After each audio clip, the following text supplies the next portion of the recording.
Então tá, galera, estamos de volta aí, vamos falar. A gente parou ali para não entrar nesse ponto, porque esse ponto é um pouquinho legal, que é uma novidade que eu quero ter bem presente aí para vocês no vídeo, então não queria falar rápido porque ia acabar o nosso tempinho daquele bloco. Então aqui nós vamos falar rapidamente sobre o que nós falamos antes, só para relembrar vocês, e vamos cair na matéria que eu quero deixar bem clara para vocês. O que acontece?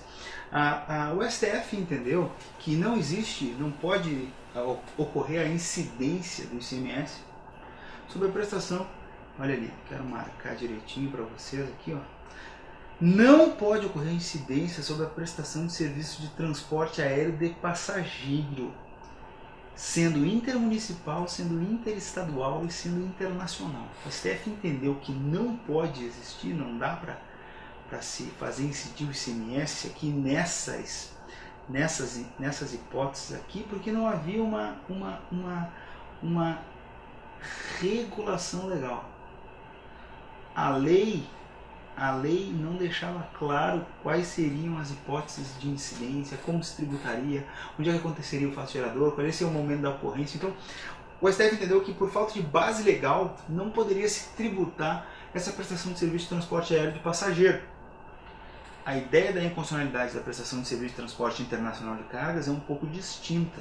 Aqui a ideia se dá em face dos convênios de isenção de empresas estrangeiras. Então aqui nós temos um motivo jurídico e aqui nós temos outro motivo jurídico. Beleza? Na ideia da primeira hipótese era um problema de regulamentação legal da Lei Complementar 87. Enquanto na segunda era mais uma ideia de isonomia. Beleza?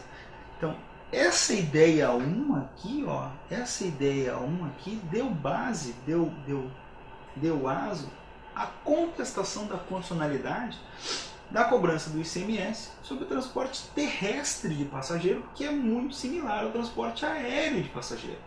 Então aí as empresas que fazem transporte terrestre de passageiros ingressaram com a DIN na STF dizendo: olha, você não pode tributar o transporte aéreo de passageiro, então pode tributar o transporte terrestre também, e fazia um certo sentido. E os primeiros votos até que, olha, levaram isso muito em conta. Mas o STF agora em 2014, olha ali, em 2014, julgou a DIN 2669, e disse o seguinte: mostra-se harmônica com a Constituição Federal a incidência do ICMS sobre a prestação de serviços de transporte terrestre. Já disse o seguinte: olha, transporte terrestre de pessoa, bem, valor ou mercadoria não faz diferença. É serviço de transporte terrestre e incide o ICMS na prestação de serviço. E esse julgado, essa ementa aqui, cara, é muito importante porque ela ainda não foi cobrada em concurso, então tu tem que ter ela muito clara na tua cabeça, porque pode, se vier um concurso fiscal, tanto em legislação tributária quanto em direito tributário, é uma possibilidade muito grande de se cobrar isso. Então, cara, tu põe lá na tua lâmina, nas tuas anotações, tá no material de vocês lá, mas tu põe lá as estrelinhas, põe estrelinha, porque isso aqui é muito importante. É uma jurisprudência que é tranquila, é fácil, e a gente tem que ter ela presente porque ela é novidade. Aí a maioria dos manuais aí, nem se encontra atualizada em relação a isso. Beleza? Vamos fazer aí 4 questõezinhas para a gente matar a charada aí, entrar em prestação de serviço de comunicação nas jurisprudências mais importantes. Tranquilo? Então vamos lá. Questão 19. Agente tributário do Mato Grosso do Sul e pergunta lá para ti qual ideia abaixo relacionada, qual hipótese de incidência abaixo relacionada não está na competência tributária do Estado do Mato Grosso do Sul. Então a gente tem que saber lá o que é a competência tributária, o que o ente pode instituir de tributo, e ver o que é que não está nesse âmbito aí constitucionalmente delimitado para o ente estatal, e marcar a questão correta. É uma questão simples. Tem um nuancezinho aqui que a gente vai dar uma olhada com calma. Olha ali. O imposto sobre a operação relativa à circulação de mercadorias é o ICMS. Isso aqui está lá no artigo 155 da Constituição. Isso aqui está lá no artigo 155 da Constituição, então é a competência do Estado do Mato Grosso do Sul. O imposto sobre a propriedade de veículos automotores também está lá no artigo 155 da Constituição. Então aqui também está no âmbito da competência tributária do Estado do Mato Grosso do Sul. O imposto sobre a operação relativa a transportes urbanos, eu fico numa certa dúvida. Então eu boto uma bolinha, faço uma interrogação e passo para as próximas. Imposto sobre operação relativa a serviços de comunicação. Opa, está na hipótese constitucional do ICMS, em que parece que sejam operações onerosas, que são delimitadas. A gente lê lá a definição do ICMS e diz prestação de serviços de transporte interestadual, intermunicipal e de comunicação. Então, imposto sobre operação relativa a serviços de comunicação está no âmbito do ICMS. E contribuição de melhoria está, sim, está, é competência comum, instituir contribuição de melhoria e taxas. Então só nos sobra a ideia do imposto relativo ao transporte urbano. E por que aqui é a resposta e não está efetivamente no âmbito de incidência do Estado instituir imposto sobre operação relativa ao transporte urbano? Porque aqui a regra do transporte urbano ele é intramunicipal e não intermunicipal, que é a ideia delimitada pela Constituição da prestação de serviço que está no âmbito de incidência do ICMS. Transporte urbano é feito dentro do município, é urbano ali, é dentro do município, então, regra geral, esse imposto sobre transporte urbano não está dentro do âmbito de incidência do Estado. Beleza? Barbadinha? Muito barbado. Os caras adoram cobrar isso. Olha a questão 20 aí. Ele quer saber quais são os tributos estaduais. Primeiro de todos lá, ó, tu olha ali e vê, opa, intramunicipal, transporte intramunicipal, alternativa A, transporte intramunicipal não está no âmbito de incidência do Estado. A 2 diz o seguinte, ó, imposto sobre a propriedade de veículos automotores, está. Imposto sobre a transmissão intervivos a qualquer título por ato oneroso de bens móveis, não, isso aqui está no âmbito de incidência do município, TBI, então também não está, está falso.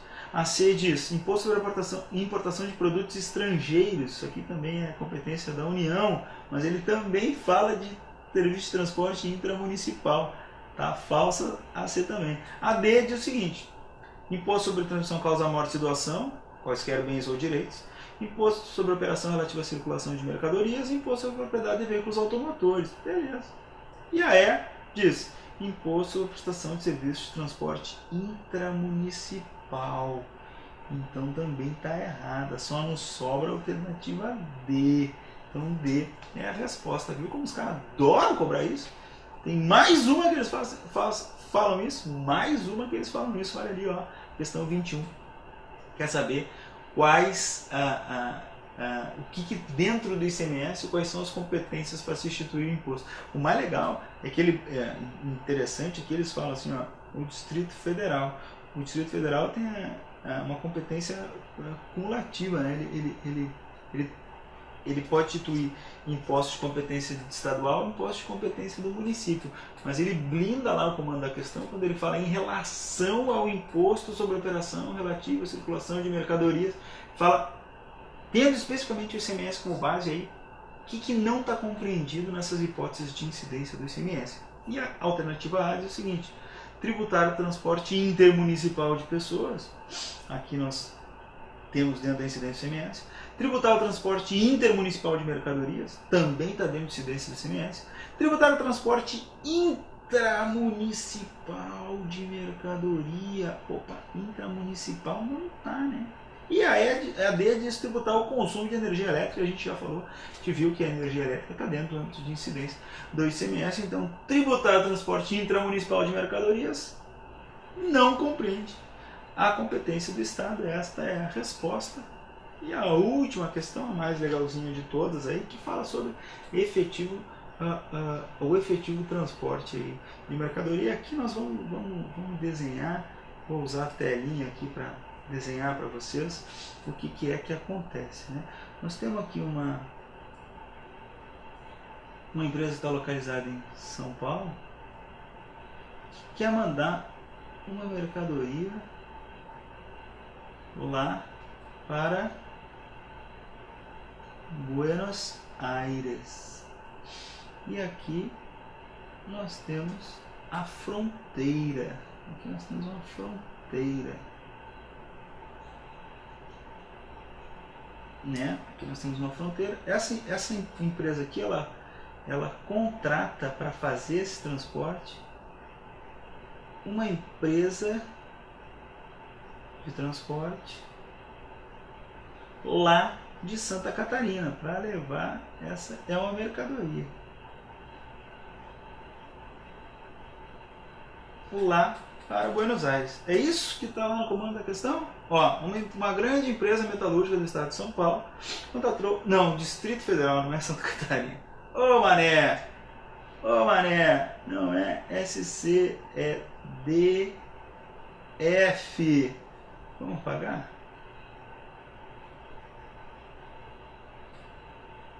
Paga, vamos ver se eu pago. Vamos ver se eu consigo apagar, só um momento. Apaguei, que legal. Vamos fazer bonitinho.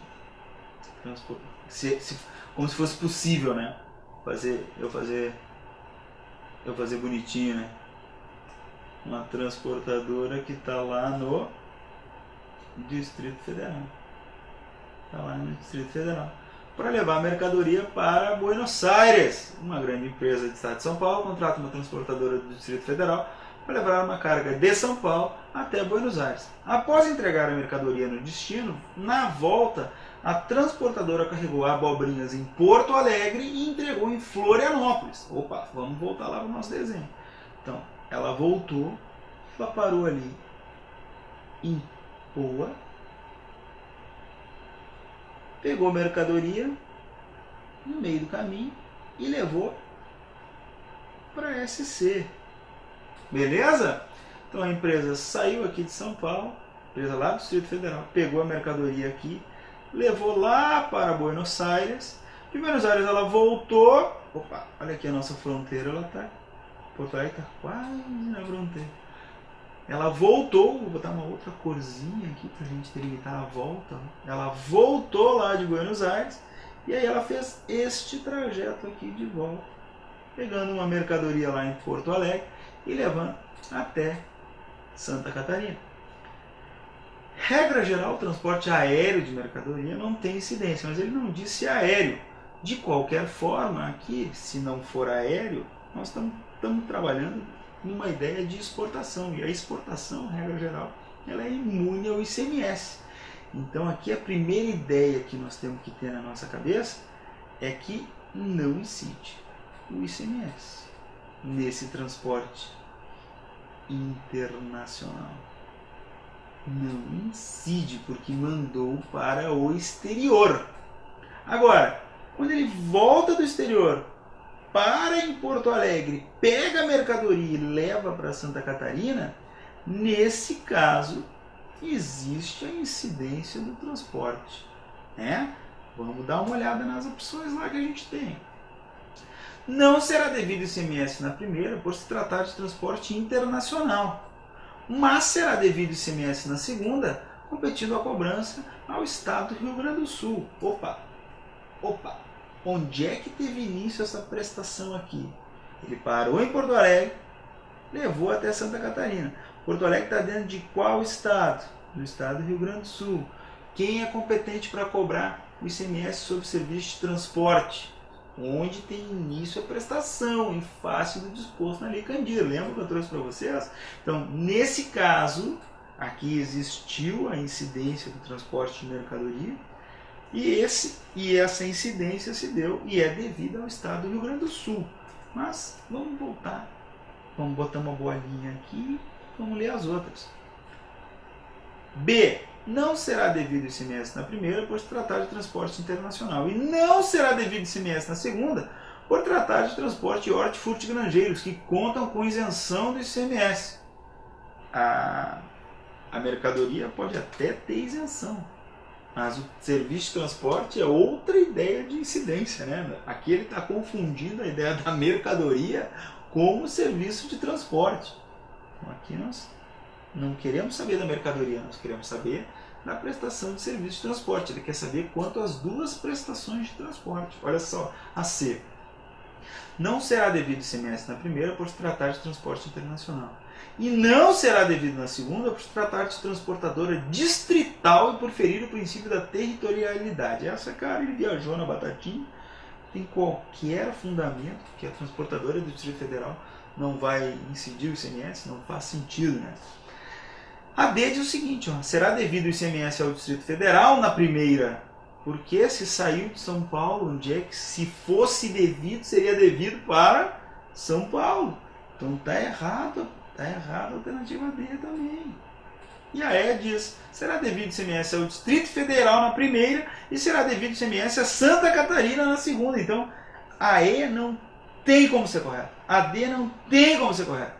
A C não tem como ser correta. Nós ficamos com a A e com a B, né? Então, a gente pressupõe aí o transporte internacional não tem a incidência do ICMS e a segunda prestação lá ela é devido ao local onde tem início a prestação. Ele voltou de Buenos Aires, parou lá no estado do Rio Grande do Sul, pegou a mercadoria e levou essa mercadoria para Santa Catarina. Ah, mas essa mercadoria é imune, não incide, calma. São duas coisas distintas, até podem existir peculiaridades, mas aqui nós estamos falando de duas coisas distintas. Nós estamos falando de uma operação de circulação de mercadoria e de uma prestação de serviço. Na prestação de serviço, ele parou no estado do Rio Grande do Sul, pegou a mercadoria e levou para Santa Catarina. Aonde incide ICMS? Incide ICMS. É devido para quem? Para o local onde tem início a prestação. Então, para nós, esta questão é a alternativa A de amor, em que pese meu desenho tenha ficado horrível, acho que deu pra gente entender, né? Saiu de São Paulo por uma transportadora do Distrito Federal e foi para Buenos Aires. Atravessou a fronteira, transporte internacional, regra geral, não incide o ICMS. Voltou de Buenos Aires, parou no RS, pegou a mercadoria para levar para Santa Catarina. Aqui existe a incidência do ICMS na prestação de serviços de transporte. Devido para qual estado? Para o estado onde tenha início a prestação. Para o estado onde tenha início a prestação. Qual estado? Rio Grande do Sul. Com isso, a gente mata todas as possibilidades da questão. Uma questão adaptada, mas é uma questão bem legal, assim, que pode vir a ser cobrada de vocês, pode vir a ser cobrada. Beleza? Tranquilo? Então, com isso, nós vamos passar aí no tempo que nos resta aí nesse módulo para falar rapidamente sobre um conceito básico da prestação de serviço de comunicação e algumas jurisprudências aí que são importantes para a gente matar a charada. Depois, quando a gente for entrar na Lei Candir, lá, olha só, depois quando a gente for entrar na Lei Candir, nós vamos falar sobre todos os aspectos aí da prestação de serviço de comunicação. O que é essa ideia? A ideia da prestação de serviço de comunicação, a primeira que a gente tem que ter na nossa cabeça, é que ela incide sobre a prestação de serviço de comunicação e não sobre a comunicação em si. Senão, o Estado poderia tributar o mero ato de falar. Tendo um emissor e um receptor que estão se comunicando, o Estado poderia efetivamente tributar isso. Mas não! O que é tributado é uma prestação de serviço de comunicação. A gente vai entender o nuance aí que a gente precisa ter um terceiro aí que leva a mensagem de A para B para a gente poder tributar, tá? Outra coisa muito importante que a gente tem que ter é a ideia da possibilidade da incidência do ICMS apenas, olha ali, ó, vou marcar com amarelo, isso é importantíssimo, só a incidência na prestação onerosa. Só há incidência na prestação onerosa. Olha lá o 155, parágrafo 2º, XD da Constituição Federal imuniza a prestação livre e gratuita. Tem que saber de cor, ó. O imposto previsto no inciso 2, o ICMS, não incide nas prestações de serviço de comunicação, nas modalidades de radiodifusão sonora e de sons e imagens, de recepção livre e gratuita. Então tem que ter uma característica muito importante, que é a característica da onerosidade. Beleza? E como eu disse para vocês, nós temos que ter um emissor, um receptor e uma mensagem que é transmitida entre o emissor e o receptor. E nós temos que ter uma pessoa que leve essa mensagem para o outro. É uma prestação de serviço de comunicação. O serviço prestado é a obrigação de fazer a mensagem ser transmitida, chegar lá do emissor no receptor. Qual é o melhor exemplo para a gente visualizar isso na nossa cabeça? É a ideia da TV a cabo. TV a cabo, a melhor ideia para a gente visualizar serviço de comunicação. Olha ali, ó, nós temos um agente que presta um serviço. Vamos pensar numa empresa de TV a cabo. Ela presta um serviço oneroso, onde ela pega uma mensagem que está lá no canal emissor e leva lá para uma pessoa, um receptor. Nesse caso, a definição perfeita de serviço de comunicação sujeito à incidência do ICMS. A ideia da Lei Candir, por sua vez, nós temos que saber a literalidade, eu trago só a definição básica, depois nós vamos ver com calma isso. E o imposto incide sobre prestação, olha ali, prestação onerosa, que ele já trouxe o conceito da prestação onerosa em face do dispositivo constitucional de serviços de comunicação. É serviço, é prestação de serviço de comunicação, não é a comunicação em si. Por qualquer meio, ele diz, inclusive geração, emissão, recepção, transmissão, retransmissão e repetição e ampliação da comunicação de qualquer natureza. Olha só como o STJ define a ideia para vocês. Há serviço de comunicação quando um terceiro, mediante prestação negocial onerosa, mantém interlocutores, emissor e receptor, em contato por qualquer meio, inclusive a geração, a emissão, a recepção, a transmissão, a retransmissão, a repetição e a ampliação de comunicação de qualquer natureza. Então nós temos lá um emissor, um receptor e um terceiro lá que presta um serviço, uma prestação onerosa que leva, regra geral, essa mensagem do emissor para o receptor. E essa é a definição que a jurisprudência tem utilizado seguidamente, e esse recurso é representativo aí desta definição de serviço de comunicação. Então nosso foco no nosso curso, nosso foco vai ser efetivamente, olha aqui, ó, a literalidade dos dispositivos constitucionais. Isso nós vamos ver daqui a pouco, nós vamos acabar aqui esse módulo, nós vamos entrar nos dispositivos constitucionais e aí nós vamos acabar essa transmissão agora desse bloco e vamos entrar nos dispositivos constitucionais, e nesse módulo 1 aí que vai ser disponibilizado para vocês, nós vamos exaurir os dispositivos constitucionais, beleza? Então, essas próximas 1h30, 2 que nós vamos ter ainda nesse módulo vão ser de dispositivos constitucionais. Na literalidade da Lei Complementar 87, aí nós vamos entrar nisso no módulo mais avançado. E agora nós vamos dar uma olhadinha rápida ali na jurisprudência consolidada do STJ e do STF no que trata de serviço, de prestação de serviço de comunicação. Beleza? Tranquilo?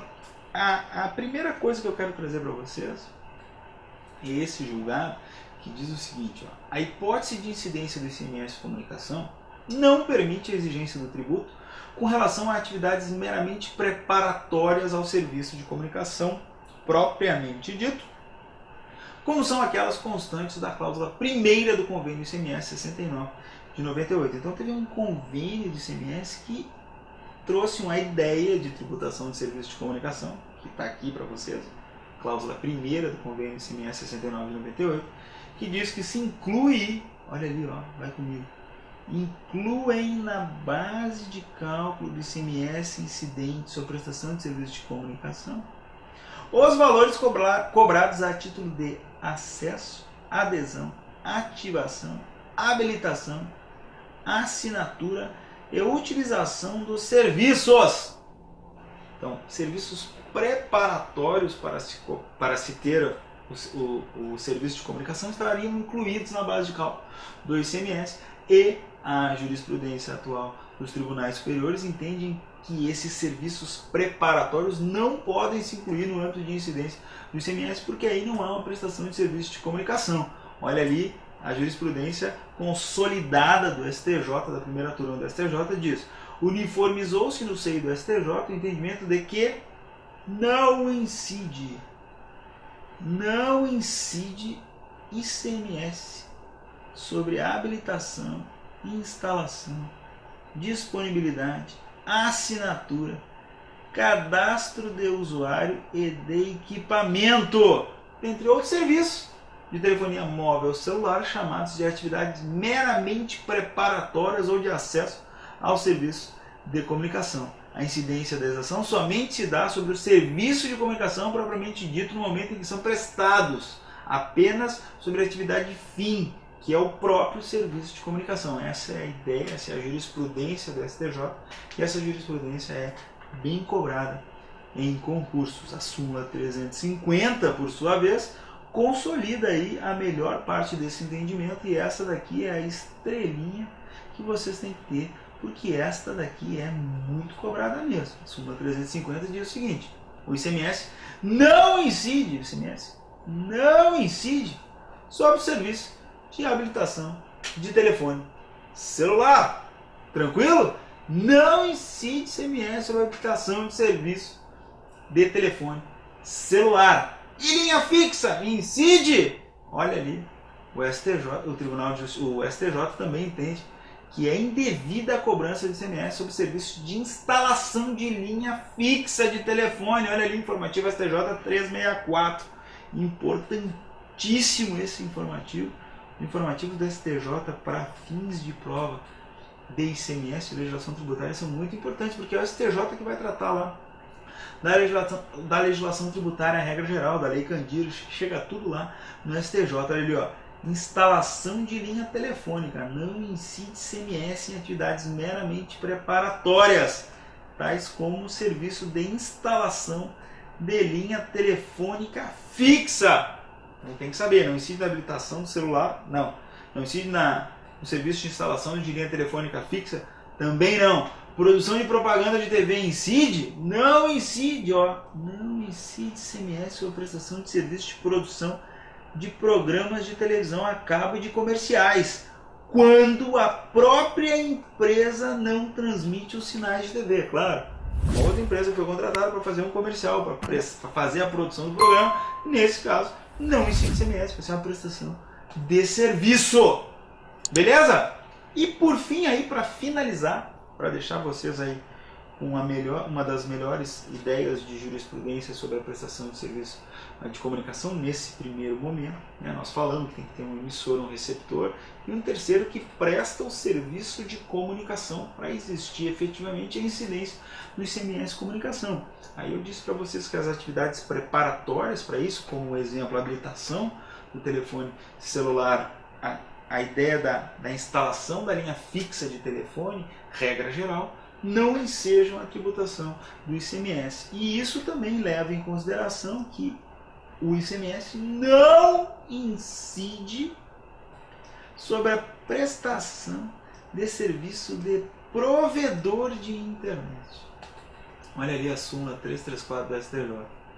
O ICMS não incide no serviço dos provedores de acesso à internet, porque na realidade ele só está te dando o acesso à internet, ele não está fazendo o meio de campo entre uma determinada empresa de conteúdo e o que é emissor e o receptor, ele só te dá acesso à internet, e por isso o STJ entende que não incide no serviço de provedores de acesso à internet. Tranquilo, galera? Agora, no próximo bloco, nós vamos entrar lá na literalidade do parágrafo 2º, especialmente, do artigo 155 da Constituição, com várias delimitações constitucionais do ICMS. Vamos ver nós vamos ver inciso por inciso, alínea por alínea, tudo relativamente ao ICMS que está lá no artigo 155 da Constituição Federal, em especial parágrafo 2º, que é onde vai se delimitar essa ideia mais precisa do ICMS. Tranquilo, gente? Beleza? Daqui a pouquinho a gente volta aí, vamos que vamos, e tamo juntos!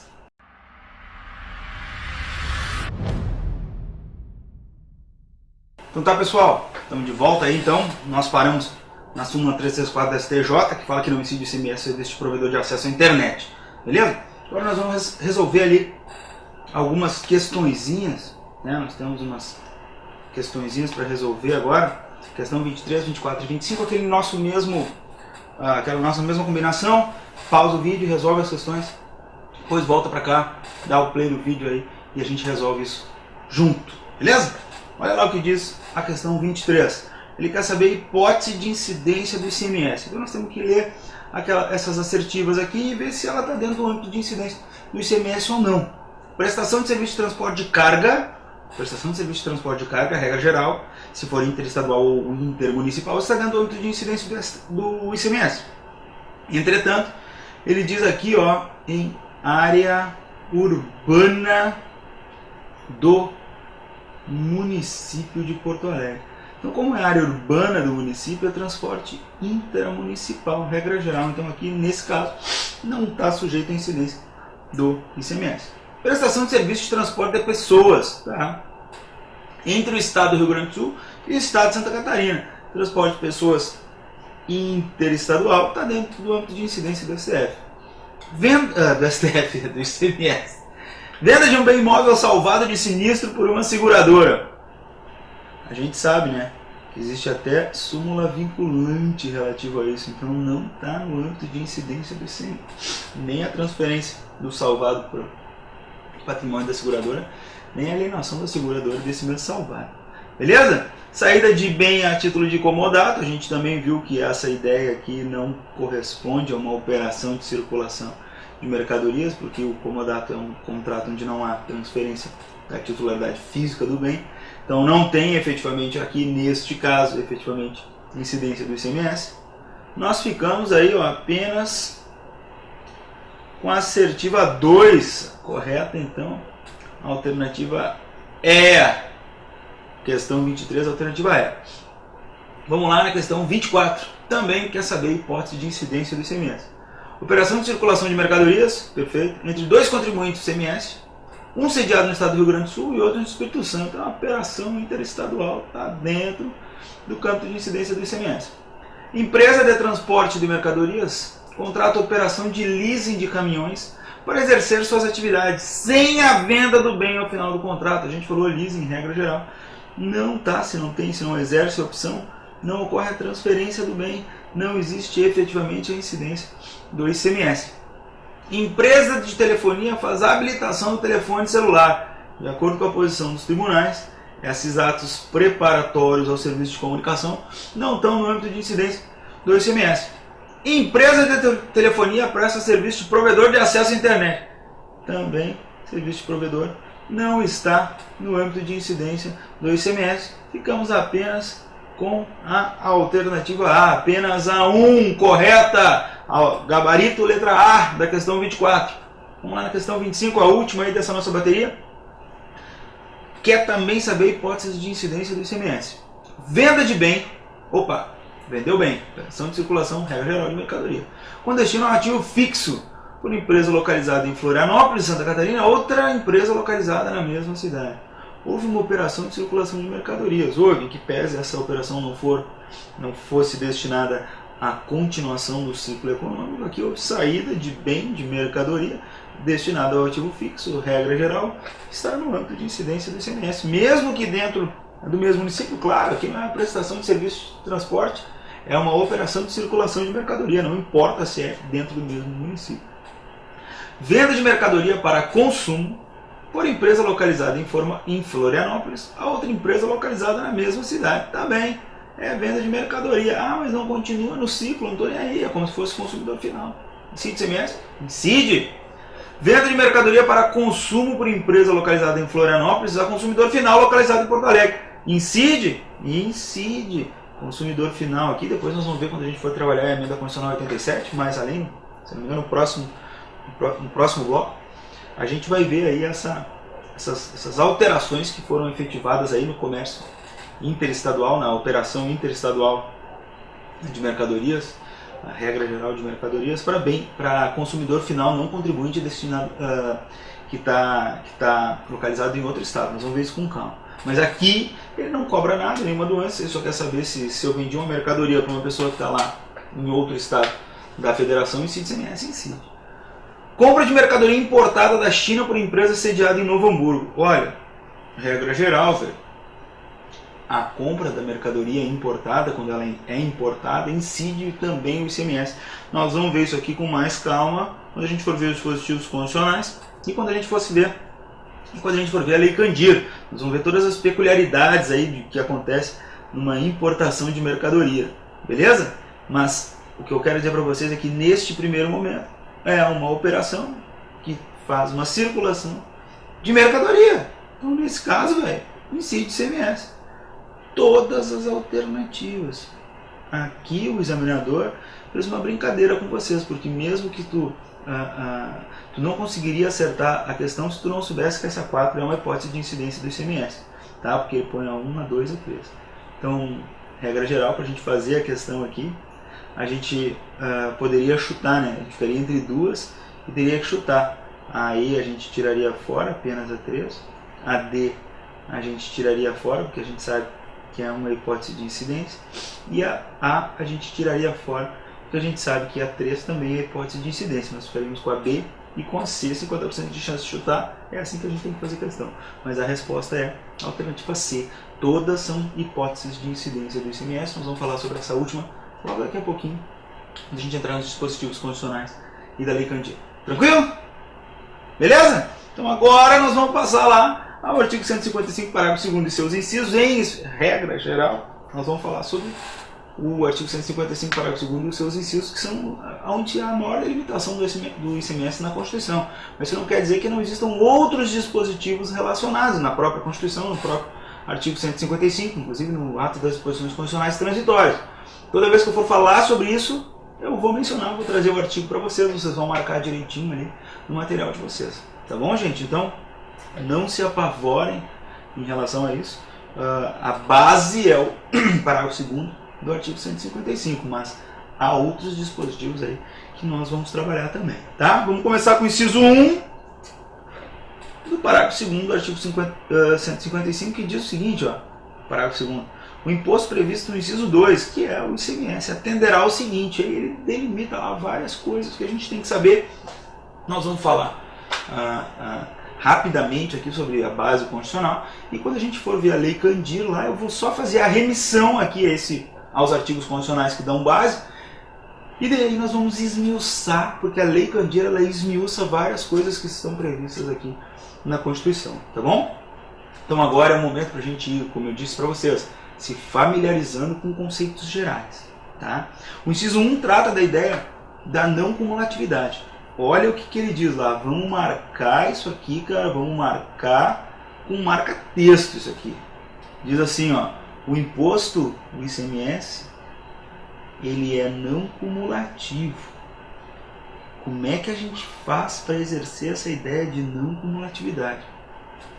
A gente compensa o que é devido em cada operação relativa à circulação de mercadorias, olha aqui, ó, ou prestação de serviço, porque é muito comum a gente trabalhar só com uma operação relativa à circulação de mercadorias. São os exemplos. As provas de concurso, elas focam nas operações de circulação de mercadoria, mas ou prestação de serviço. Então, prestação de serviço também gera crédito. Compensa a operação com o montante cobrado nas anteriores. Então, se eu tenho que pagar um determinado valor de ICMS, eu tenho que compensar com o que eu paguei anteriormente, porque o imposto é não cumulativo. Olha, pelo mesmo ou por outro estado ou pelo Distrito Federal. Então, se eu comprei, regra geral, uma mercadoria de ICMS, eu vou ter direito a compensar esse valor. Vamos dar uma olhada rapidinho aqui, eu vou fazer um desenho para vocês, rapidinho. Os caras odeiam meu desenho, né, velho? Pois é. Vamos trabalhar assim a ideia da cumulatividade e a ideia da não cumulatividade, tá? Vamos falar primeiro da ideia da cumulatividade e depois nós vamos falar da ideia da não cumulatividade. Olha ali, presta atenção. Nós temos uma empresa aqui que é A, nós temos uma empresa aqui que é B e nós temos uma empresa aqui que é C. Então, A faz uma venda para B de uma mercadoria no valor de R$100. Vamos pensar que a alíquota sempre é de 10%, porque você sabe, não tenho muita facilidade com essa coisa de matemática, eu sou jornalista e graduado, estou quase acabando aí. Faz 10 anos que eu estou fazendo direito, acho que esse ano eu vou acabar. Então a minha facilidade não é muito, eu não tenho uma destreza muito grande com números, inclusive sou conhecido lá na Cefaz. Então eu uso sempre essas alíquotas tranquilas para a gente empreender um cálculo. Vamos já partir do pressuposto que o valor do tributo já está incluído na base de cálculo lá e tudo mais. Vamos fazer uma conta simples só para demonstrar aqui a ideia da cumulatividade. Tá? Aqui eu quero tratar de cumulatividade. Empresa B vende para a empresa C por R$200 mesmo a mercadoria 1, essa mercadoria, e a empresa C vende para Diego Abobado, que é consumidor final, coitadinho, tá lá, ó. Olha o Diego lá. Ah, que legal. O Diego tá lá, a empresa C vende para ele isso aqui por R$400. Quais são nós estamos trabalhando aqui a ideia da cumulatividade, para a gente entender o que é a não cumulatividade. Olha aqui, se é 10%, aqui nós temos R$10 de tributo. Aqui nós temos R$20 de tributo. E aqui nós temos R$40 de tributo. Quando a gente fala de cumulatividade, a gente acaba por somar esses valores que incidem nas operações e nas prestações e chegamos a um valor total tributário aqui, cara, de 70 dinheiros. 70 dinheiros. A pagou 10, B pagou 20 e C pagou 40.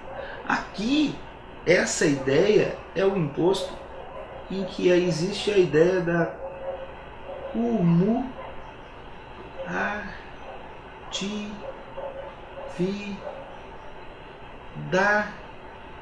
Aqui houve cumulatividade. Cada operação subsequente foi recebendo a incidência do tributo sem respeitar a ideia da cumulatividade. Agora, quando a gente fala de não cumulatividade, eu vou usar mesmo aqui, vou só botar em vermelho aqui para nós, vamos ver como é que fica. Quando a gente fala da ideia de não cumulatividade, o que acontece aqui é um pouco diferente. Por quê? Porque eu tenho que compensar o valor devido na etapa anterior com a próxima etapa. Então, quando eu vamos pensar que não tenha outras operações aqui, tá? Então A vai ter que pagar efetivamente os R$10 de tributo. Quando incide no valor de R$100 para A aqui, B, quando vende por 200, B tem que compensar esse 20 lá que ele deve com os 10 que ele já pagou. Porque na realidade quem pagou esse valor de tributo aqui foi B. Então eu tenho que retirar aqui deste montante R$10 que já foram pagos por B. E C, por sua vez, quando vende por 400, ele acaba se creditando dos 20 que ele pagou para B, incluído no valor da mercadoria. Então quando ele vai pagar os seus R$40, ele tem que retirar os R$20 que ele tinha. Então, quando a gente fala de não cumulatividade, a gente tem R$10 aqui, R$10 aqui e R$20 aqui. Na realidade, quando a gente fala de não cumulatividade, nós temos o valor de 40 dinheiros para pagar. 40 dinheiros, ou seja, na realidade, está aqui ó, o valor final, só na última cadeia lá que vai acontecer a parada. Então assim, na realidade, quando a gente fala de não cumulatividade, o ICMS vai incidir regra geral aí sobre o valor que foi agregado na etapa posterior. Conseguem entender aqui, ó? R$100 eu tinha aqui deu 10. Eu agreguei R$100 nesse 100, vou pagar ICMS de 10, só pelo valor que eu agreguei. Esse aqui comprou por 200 e vendeu por 400, mas regra geral, como existe a ideia de não cumulatividade, ele vai pagar só sobre o valor que ele agregou. É um pouco diferente do IVA, mas é um pouco também similar à ideia do IVA ou ICMS com a sua não cumulatividade. Essa é a distinção entre cumulatividade e não cumulatividade. Tranquilo, galera? Bem tranquilo? Nós vamos trabalhar muito isso quando vier as questões, então essa é só uma base para a gente entender com calma. Aí nós vamos trabalhar, fiquem tranquilos, a gente vai trabalhar isso com muita calma quando aparecerem questões, inclusive com todas as nuances que acarretam aí, toda a questão de crédito presumido, a redução de base de cálculo, a isenção, hipóteses de não incidência, exportação, bens de ativo fixo. Isso nós vamos trabalhar tudo com a ideia da lei complementar. Beleza? Então, cumulatividade e não cumulatividade, tranquilo? Porque isso é muito importante para a gente entender o inciso 2. Olha o que o inciso 2 diz. A isenção ou a não incidência,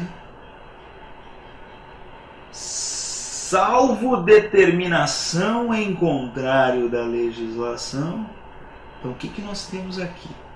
A regra geral. Nós temos aqui uma regra geral.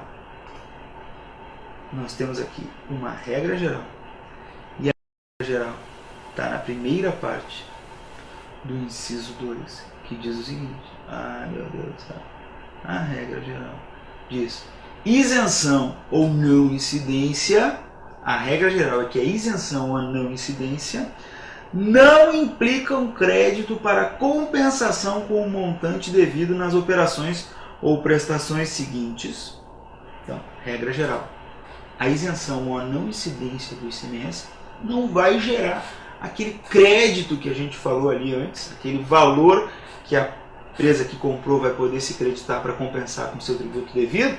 Regra geral, a isenção e a não incidência não geram este crédito.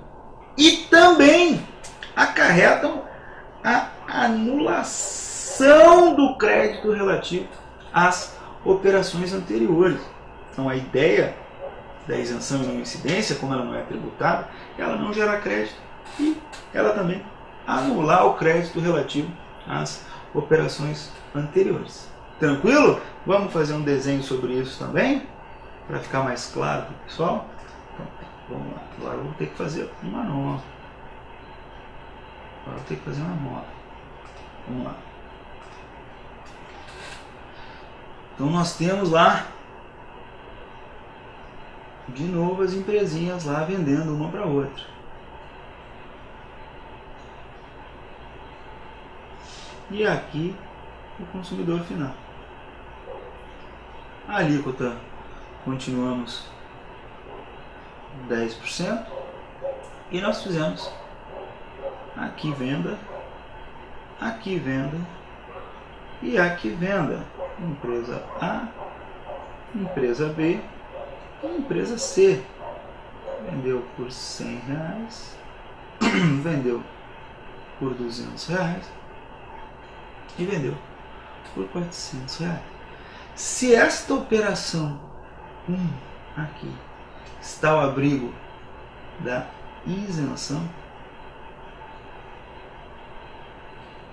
de ICMS, B não vai ter aqueles R$10 de crédito.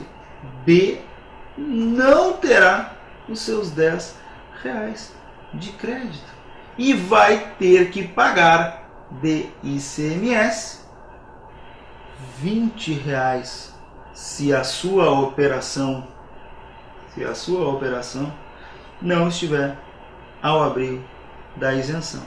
Então, a operação de A para B, que está ao abrigo da isenção, não vai gerar crédito para B na hora da sua operação. Olha ali, ó.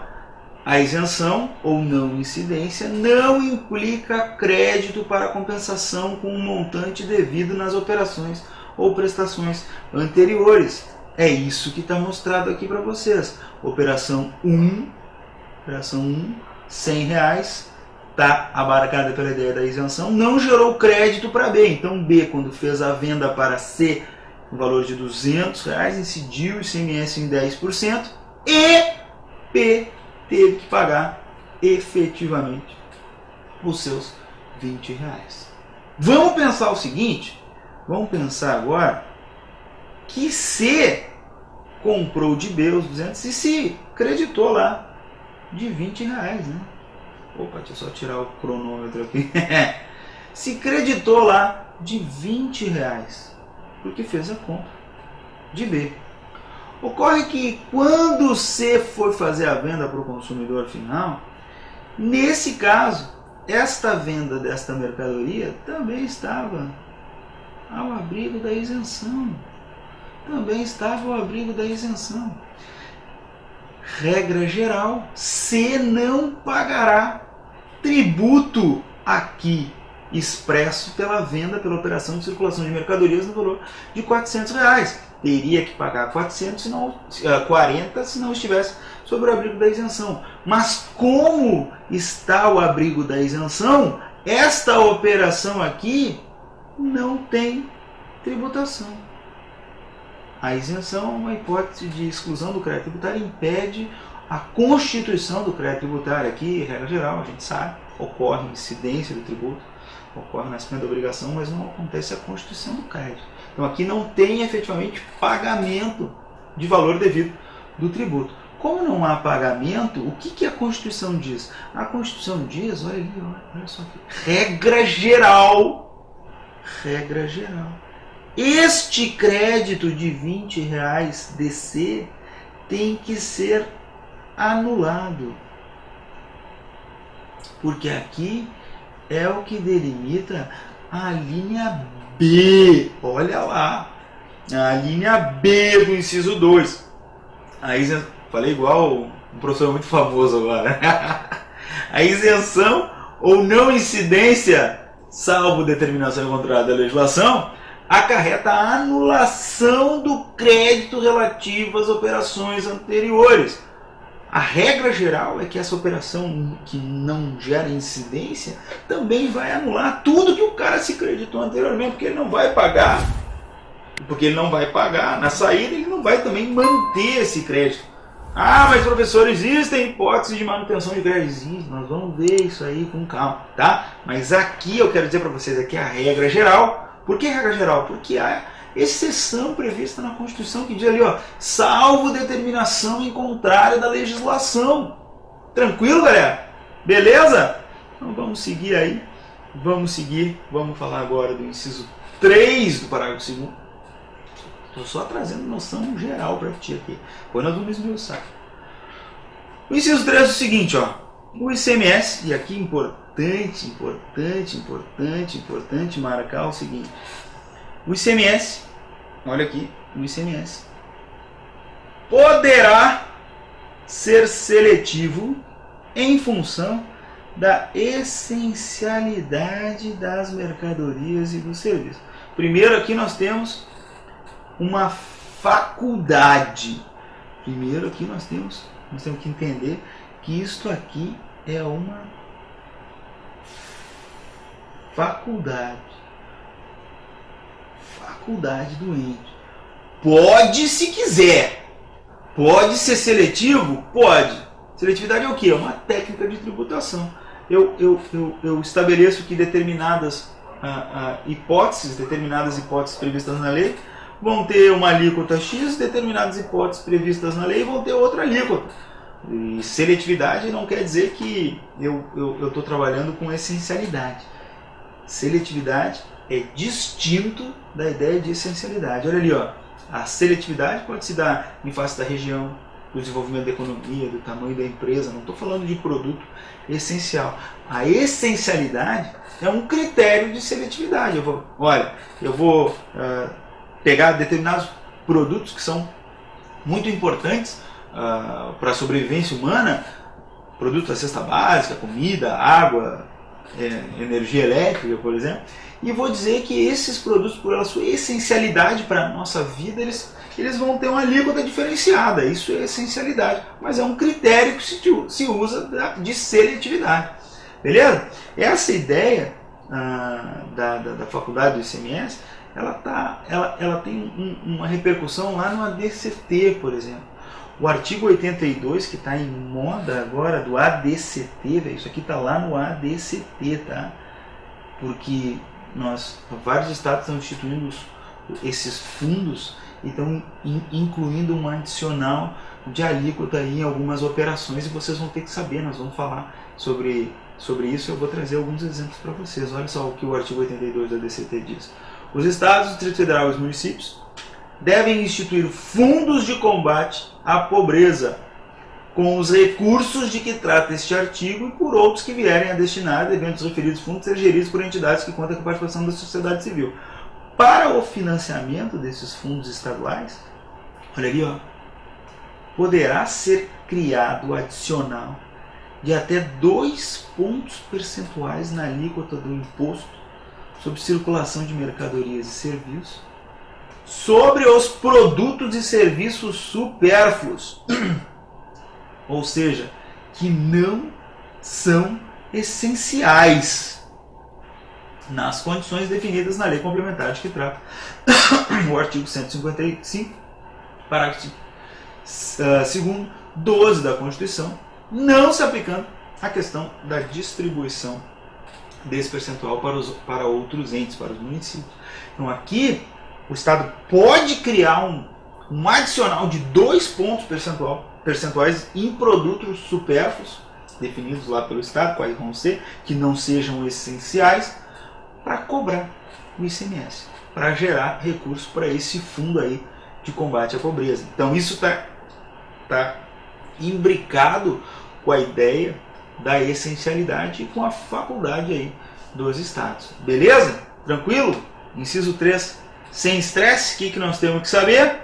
Nós temos que saber uma coisa que é muito cobrada em concurso, que o ICMS poderá ser seletivo, eu já falei para vocês, diferentemente do IPI, que será seletivo. Então eu já vi várias questõezinhas de concurso onde o pessoal traz a ideia da faculdade do ICMS de ser seletivo, enquanto que o IPI não possui essa faculdade. Ele obrigatoriamente, necessariamente, precisa ser seletivo. Tranquilo, gente? Beleza? Então vamos encerrar esse bloco aqui, que agora nós vamos começar a falar um pouquinho sobre as alíquotas do ICMS. Essa parte é muito importante, uma parte delimitada na Constituição, porque ela decorre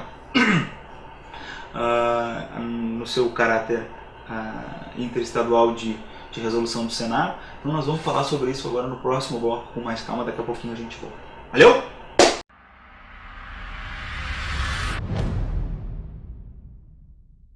Então tá, pessoal, estamos de volta aí, vamos falar agora sobre as alíquotas do ICMS e vamos tentar entrar também na emenda constitucional 87, um pouquinho mais além quando a gente for falar de prestação interestadual. Por que a gente vai falar de alíquotas agora? Porque lá no inciso 4, presta atenção comigo, olha ali. Lá no inciso 4, no parágrafo 2º do artigo 155, diz o seguinte: resolução do Senado Federal, de iniciativa do Presidente da República ou de 1/3 dos senadores, aprovada pela maioria absoluta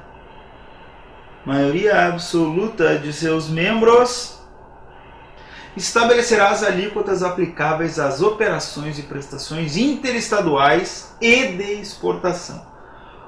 Não entendi nada. Vamos lá, vamos olhar com calma. Assim, o ICMS é um imposto que é de competência de todos os estados da federação. Então, para evitar que existam problemas aí, quem regula, quem representa o Estado na nossa federação, quem representa os estados na federação, é o Senado.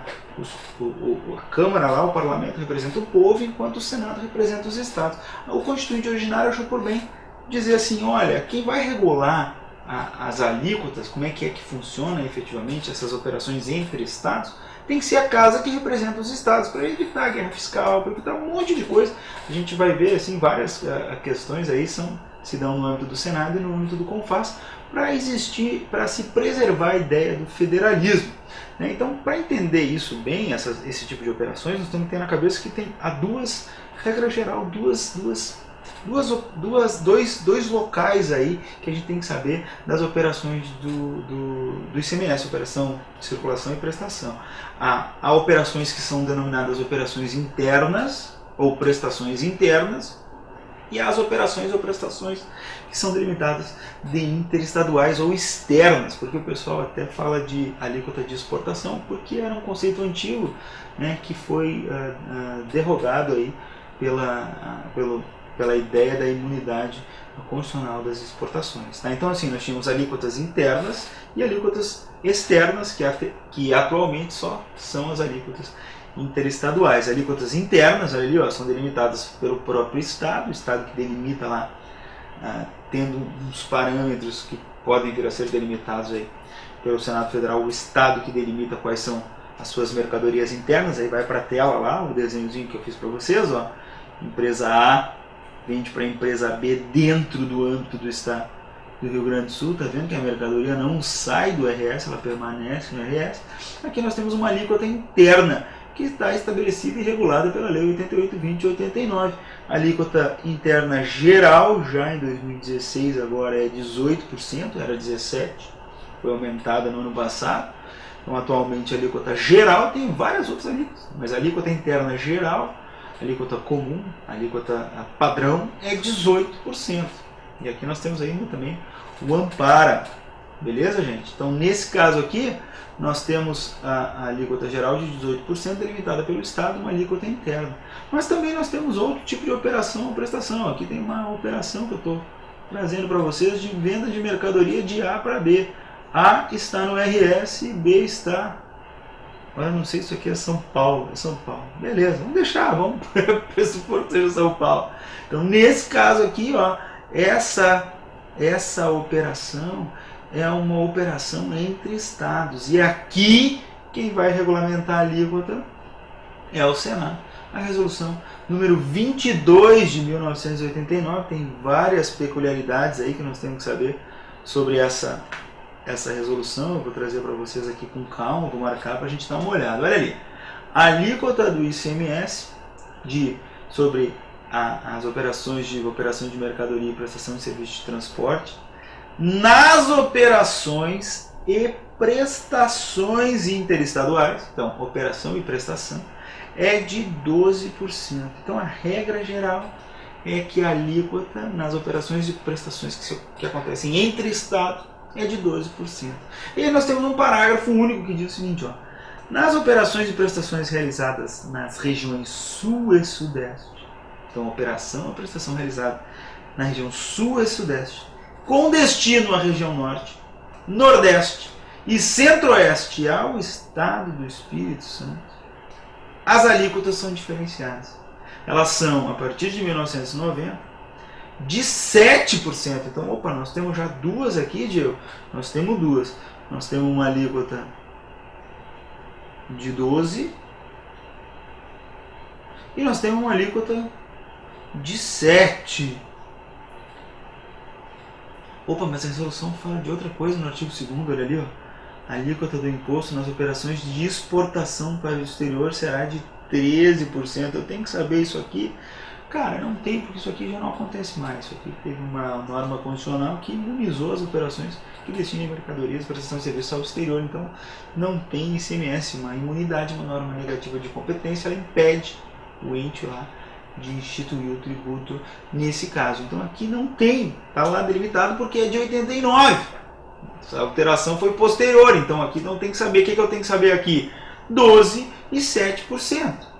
Né? E também, para complicar um pouquinho para vocês, nós temos outra resolução do Senado, já de 96, que diz que a alíquota de 4% se dá na prestação de transporte aéreo interestadual de passageiro, carga e mala postal. Mas opa, aqui a gente já viu, né, Diego? A gente viu que isso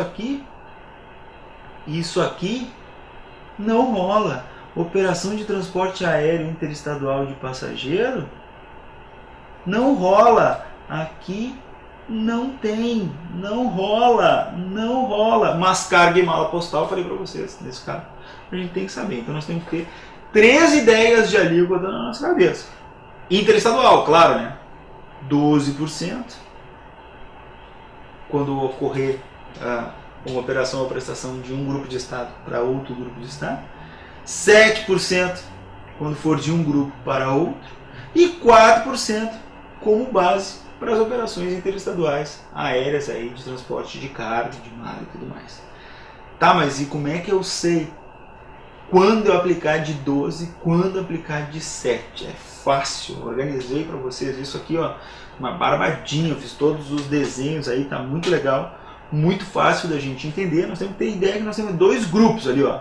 Um grupo 1, que é composto de sul e sudeste, sem o estado do Espírito Santo. O estado do Espírito Santo, que pese esteja no sul e no sudeste, a gente tem que apartar ele dessa nossa classificação.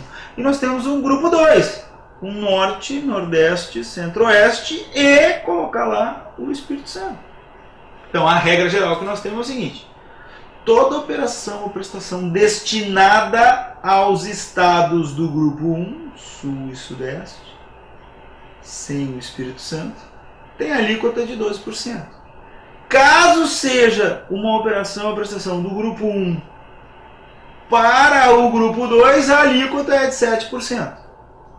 Entre estados do grupo 2, entretanto, é de 12%. Olha só como é que a gente visualiza isso, que legal.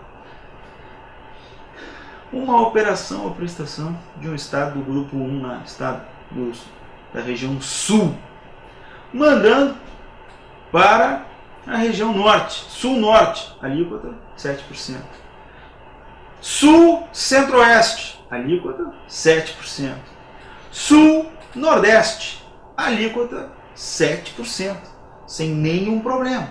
Nesse caso, e se fosse do sudeste, tranquilo, a mesma coisa, tirando aí o Espírito Santo, tudo 7%, beleza? Agora, na volta, mandando lá do norte para o sul, vai ser 12%. Do centro-oeste para o sul, 12%. Do nordeste para o sul, 12%. E se fosse isso aqui, Diego? Vamos pensar aqui, olha aqui. Opa! Se fosse uma operação aqui, ó, do norte para o centro-oeste. Qual seria a alíquota aplicável neste caso? Aqui seria de 12%. Se fosse, por exemplo, do centro-oeste para o nordeste, qual a alíquota aplicável neste caso? Neste caso, 12%. Porque é isso que diz a resolução do Senado. Vamos voltar lá para vocês verem que legal, que bonitinho. Olha ali, ó. Olha o que ela diz. A regra geral é 12%.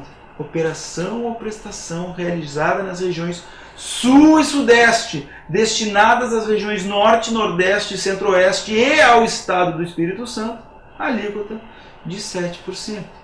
Entre eles, entretanto, a alíquota continua sendo, porque a base é de 12%. Só se sair do sul e sudeste destinados a qualquer destes estados é efetivamente a alíquota de 7%. E para finalizar, eu trago para vocês ali, ó, a ideia das operações que acontecem no âmbito do grupo 1, que é a sul e sudeste fora o Espírito Santo. Olha aqui que legal. Sul e sudeste, entre eles, 12%, com uma exceção, que é o Espírito Santo. Qualquer outro estado do sul e sudeste que mande lá para o estado do Espírito Santo, regra geral, neste caso aí, é 7%. Beleza? Tranquilo quanto a isso? Tem que ter essa base aqui? Tem que ter essa base muito clara. Muito clara. Tranquilo, gente? Deixa eu só ver o nosso tempo aqui. Estamos muito bem. Vamos continuar então e vamos continuar com os dispositivos condicionais. Quando a gente for fazer questões, eu vou trazer várias, vocês vão ver várias hipóteses aí. Agora, daqui a pouco, nós vamos fazer uma questãozinha que tu tem que ter isso como base, mas quando a gente for fazer outros, a gente vai fazer simulado e tudo mais, eu vou trazer todas essas hipóteses aí para a gente guardar. Mas nós temos que ter muito claro na nossa cabeça lá que aquele grupo 1, que é sul e sudeste, fora o Espírito Santo, quando envia para a região norte, região centro-oeste e região nordeste, a alíquota é de 7% e não de 12%. Entre o sul e o sudeste é de 12%, com exceção do Espírito Santo, que recebe alíquotas a 7% em operação interestadual. Beleza? Tranquilo? Então vamos lá. Vamos falar agora sobre outras hipóteses que a Constituição traz relativas às alíquotas internas. Olha só o que a Constituição diz no próximo inciso. É facultado ao Senado Federal estabelecer a alíquota mínima nas operações internas e também alíquotas máximas. Olha a disposição constitucional do inciso 5 do artigo 155, parágrafo 2º. É facultado ao Senado Federal estabelecer alíquotas mínimas nas operações internas. Quem delimita é o Estado, mas o Senado pode dizer assim, olha, a alíquota mínima na tua operação interna é tantos por cento. E é facultado ao Senado Federal também fixar alíquotas máximas nestas operações internas. Então, nesse caso, o Senado possui uma discricionariedade, uma faculdade, uma faculdade, é facultado, faculdade, pode ou não pode, não é uma norma cogente, não é um dever do Senado, mas o Senado pode estabelecer a alíquota mínima em operação interna e pode fixar a alíquota máxima nessas mesmas operações. Tem um quórum necessário, a gente tem que saber, por isso que eu fiz um quadrinho para vocês aí, para vocês decorarem. Iniciativa mínima 1/3 do Senado Federal, aprovação maioria absoluta, para qual alíquota? Interna mínima. Olha ali, ó. Resolução de iniciativa de 1/3 aprovada pela maioria absoluta. Fixa o quê? Alíquota interna mínima. Iniciativa de 1/3 aprovada pela maioria absoluta. Fixa alíquota interna mínima. Beleza? Iniciativa da maioria absoluta e aprovada por 2/3 dos membros do Senado. Fixa a alíquota interna máxima. Está onde? Artigo 155, parágrafo 2º, 5b. E outra ideia, a ideia anterior aí das alíquotas interestaduais. Iniciativa do presidente ou de 1/3 dos senadores, a aprovação por maioria absoluta, fixa alíquotas interestaduais e de exportação. Sempre lembrando que as alíquotas de exportação foram derrogadas e a gente não utiliza mais a alíquota de exportação no âmbito do ICMS. O que a gente tem que ter muito claro aqui, ó, é que isso aqui, gente, é uma faculdade. E isto aqui é um dever, é uma obrigação.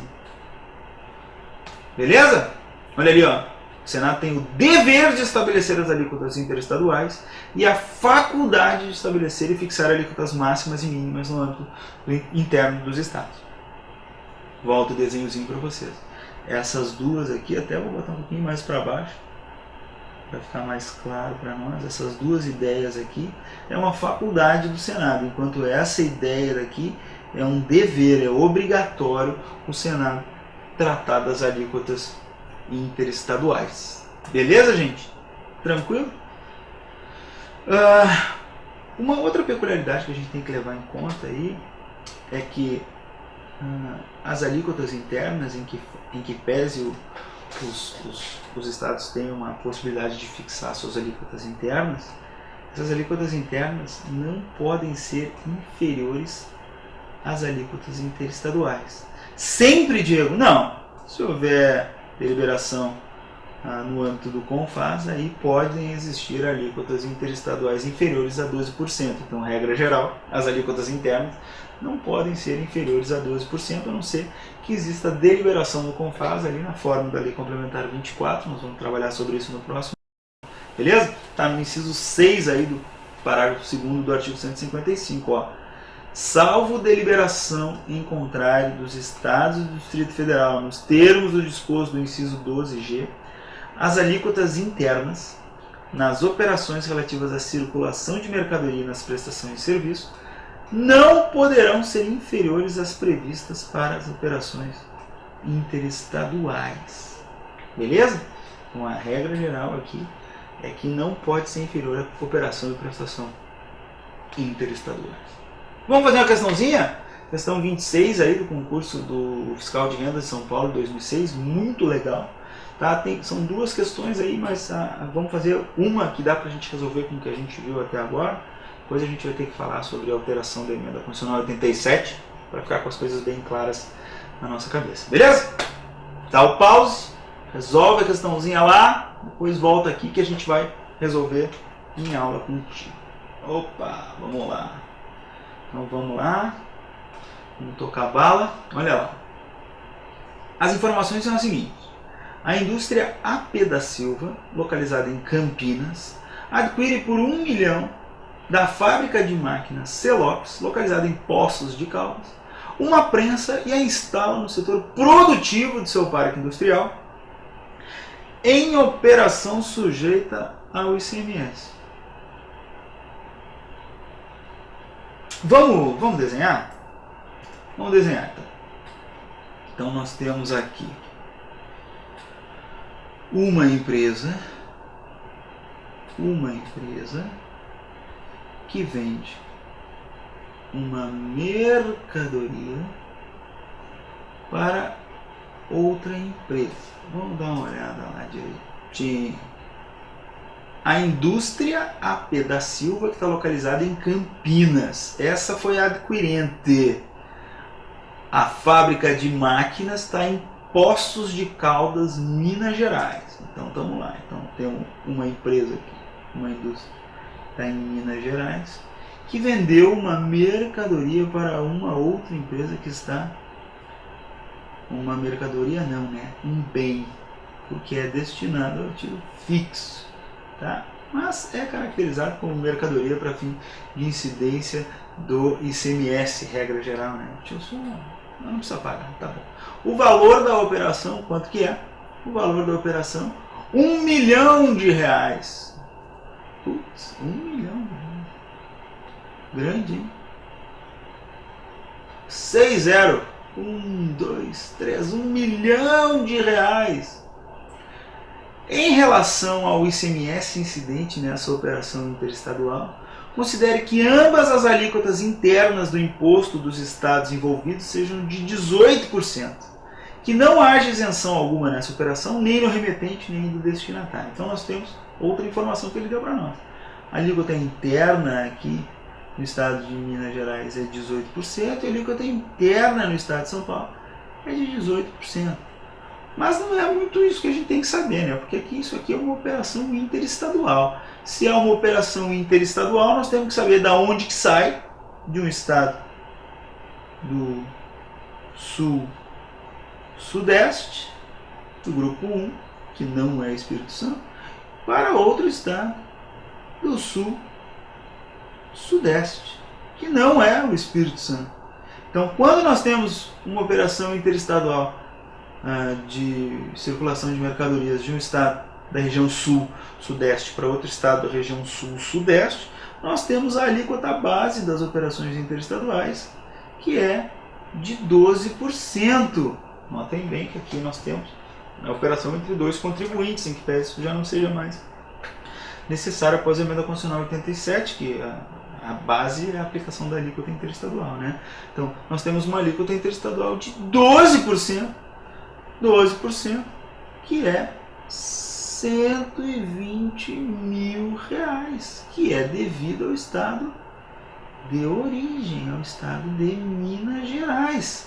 A alíquota interestadual ela é aplicada sobre a operação e devida ao estado de origem, para quem manda, para quem vende a mercadoria, devido à alíquota interestadual. Então nós temos essa resposta. A fábrica de máquinas Celopes, localizada em Minas, deve pagar ao fisco mineiro qual o valor? 120, nós temos ali a resposta, R$120 mil. É isso? É isso. R$120 mil. Pô, que barbada, é? Pô, barbadinha, tranquilo. É só a gente saber que nós temos grupos e cada grupo tem... cada operação relativa a um grupo tem uma alíquota que a gente tem que entender. Então, se é sul-sudeste para sul-sudeste, a ideia é a aplicação da alíquota normal, que é de 12%, se não for para o estado do Espírito Santo. Tranquilo, gente? Beleza? Então tá bom.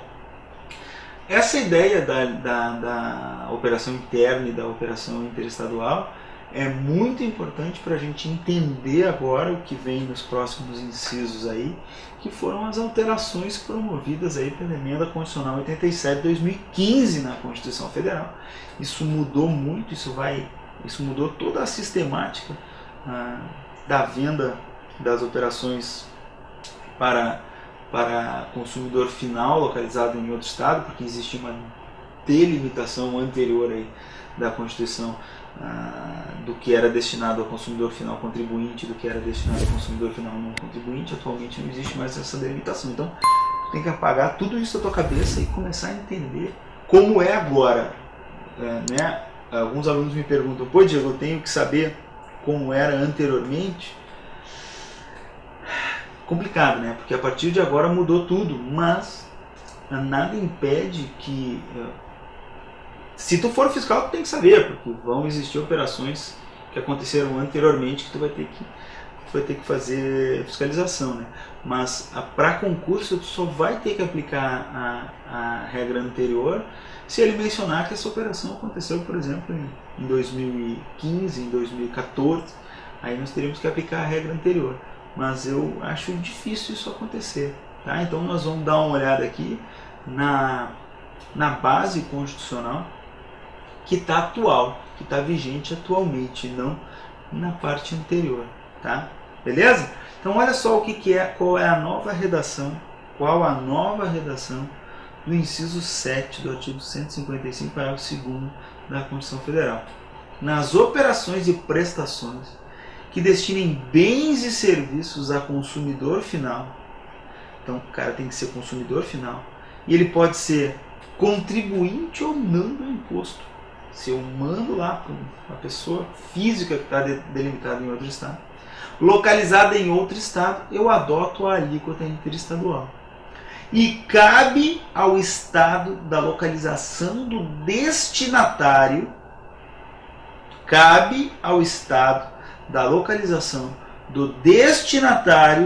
o imposto correspondente à diferença entre a alíquota interna do estado destinatário e a alíquota interestadual. Eu vou desenhar isso aqui para vocês, se eu não me engano. Opa, só um pouquinho.